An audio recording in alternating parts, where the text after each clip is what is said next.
of our Southeastern Chapter of IEA and iea-retired is the fact that there were so many members out of the Mount Vernon office, those that were in close proximity, areas such as Centralia, areas such as Salem and Carlisle, that did not have a chapter close enough for us to come to. So tonight is actually our kickoff of our 2009-2010 membership year. Joining IEA Retired when you retire is something that ought to be almost automatic, because the organization that has seen to your professional and personal needs for the whole distance of why you were a teacher is still there for when you retire.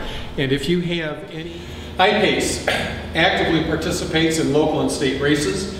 When you're an IPACE member, you get more involved in the selection process, and you'll be made aware of all of the endorsement meetings that are going to take place in this.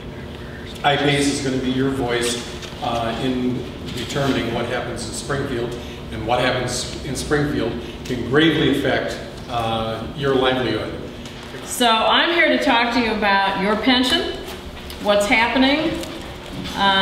Some of it is not good news, but I hope what Jack has just outlined for you and what I'm going to tell you will spur you to talk to others and become active in making sure that our TRS system is supported and protected. We are funded at $29 billion, which means we're 40% funded. And $29 billion sounds like a lot of money.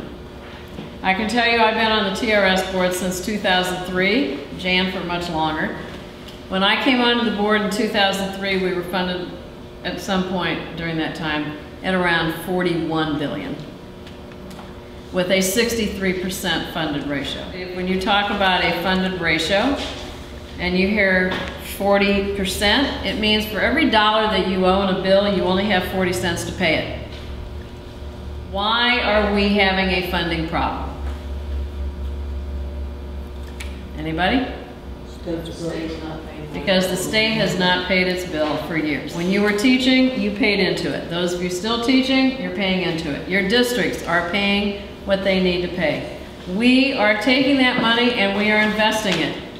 We are doing what we need to be doing. The state legislature has shirked their responsibility for years.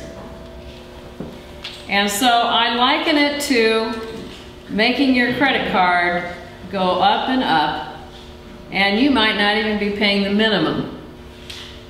And when you don't pay your bill, you get interest charges, and your bill gets larger and larger. That is where the two-tier plan came up. The two-tier plan was strictly for new people coming into the profession. So let's say you were a brand new teacher this year. The proposal was that you would teach till age 67. You would have a reduced benefit, and your COLA, your 3% cost of living increase that you receive at a certain point in your retirement, would be reduced. What will our districts be like if half or more than half of our members are brand new and they have to teach till they're 67, but the rest of us could teach, maybe retire at 55. They have to put in more into the retirement and get less. I think it sets up a very unhealthy system within our districts.